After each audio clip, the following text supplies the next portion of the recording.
Hi, I'm Ralph Hruban, the Baxley Professor and Director of the Department of Pathology, and I'd love to tell you about our first chairman, Dr. William Henry Welch.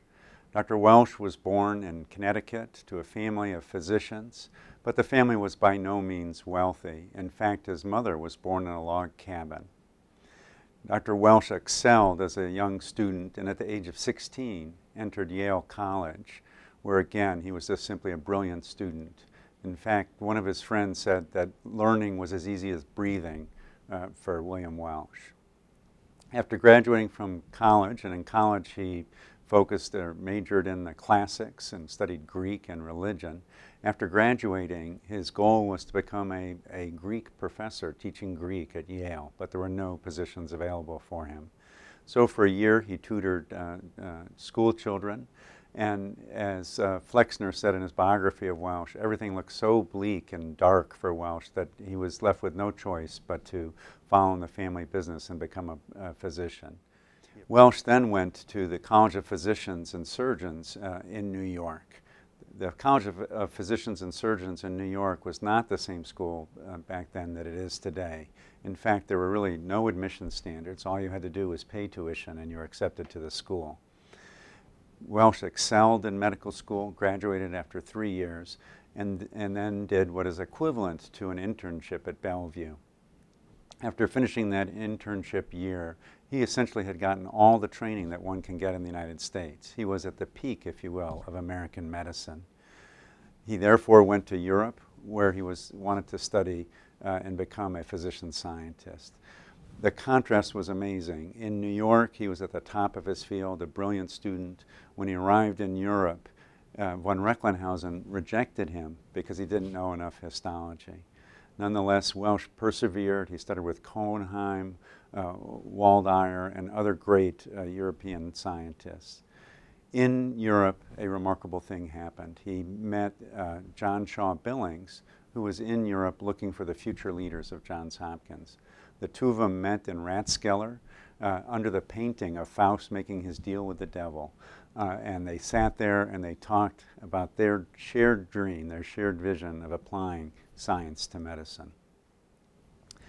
Welch then returned to the United States and had a job at Bellevue. Here, his goal again was to apply science to medicine. Sadly, all they could provide him was $25 worth of startup equipment, if you will. He could only afford a few kitchen tables, and it really was in no position to conduct the same type of science that he was doing in Europe.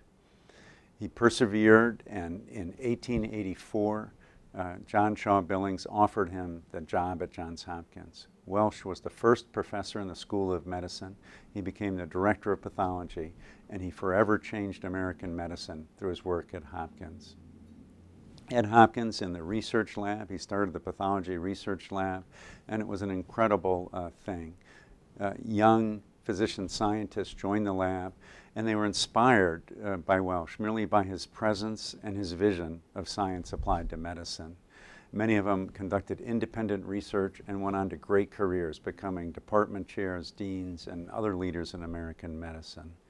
He was charismatic in his devotion to science, and it's that fundamentally changed the American medicine's view of medicine. It would forever now be viewed through this filter of science. Welch was also a great teacher, and again, he taught not by using the standard textbooks, but he brought students to the original material and had them read the original material, and then in the teaching lab, do for themselves and learn by doing, making their own slides, preparing their own slides, looking and learning by doing. So he fundamentally changed the way medicine was taught in the United States, as well as brought research to the field. Welch quickly became a leader here at Hopkins. In addition to being the first director of the Department of Pathology, he became the first dean of the School of Medicine, the first dean of the School of Public Health, the first director of the Institute of History of Medicine. Beyond the walls of Hopkins, he was also an incredible leader. He was became the president of the American Medical Association, president of the National Academy of Science, and many, many other leadership roles. He also led medicine internationally. And in fact, in 1950, when Rockefeller wanted to bring American-style medicine to China. The first person he called was William Welch. Welch went to China and helped establish the Peking Union Medical College, which is in many ways modeled after Johns Hopkins. The impact that Welch had on American medicine is palpable, and in fact, in 1930, on his 80th birthday, he was on the cover of Time magazine. Welch lived several more years after that and died of cancer in 1934. What I'd like to do now is share with you some comments that his colleagues had, because I think they beautifully illustrate the impact that Welch had on his colleagues and on American medicine. Osler, in his diary, wrote about Welch, "By far the ablest man of the group was the professor of pathology, William H. Welch. A more useful man never lived. His time, his books, his purse were at the command of all. He was the most even-balanced individual I have ever met, never perturbed, always in good humor, and always ready to look on the bright side of things. I never heard him pass a harsh judgment on anyone. He had strong convictions and never was afraid of expressing his opinion. One always knew where he stood in any debatable question, one which he generally said the last word." William Stewart Halstead's wife, Carolyn Halstead, wrote to Welch after Halstead's death, "I sometimes wonder if you have any idea of the great love and admiration that Dr. Halstead had for you. He never mentioned you without praise. Most of us meet with adverse criticism from those who love us best, but I never heard him say anything but what a true friend you had always been to him, and how much you and all your work meant to the Johns Hopkins. He often said, 'Welch is the Johns Hopkins. Without him, it would be nothing. He has been the best friend to me that any man could ever be.'"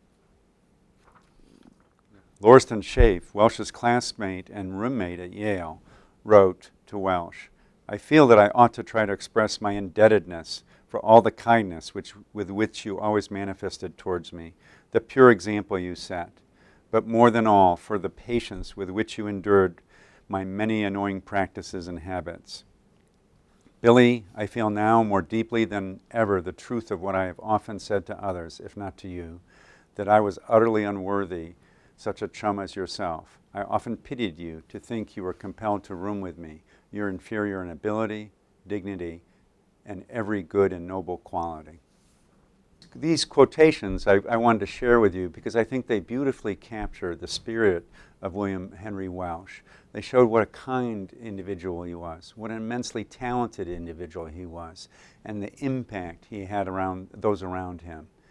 It is because of William Henry Welch that American medicine was forever changed, and forever we will view it through the lens of science.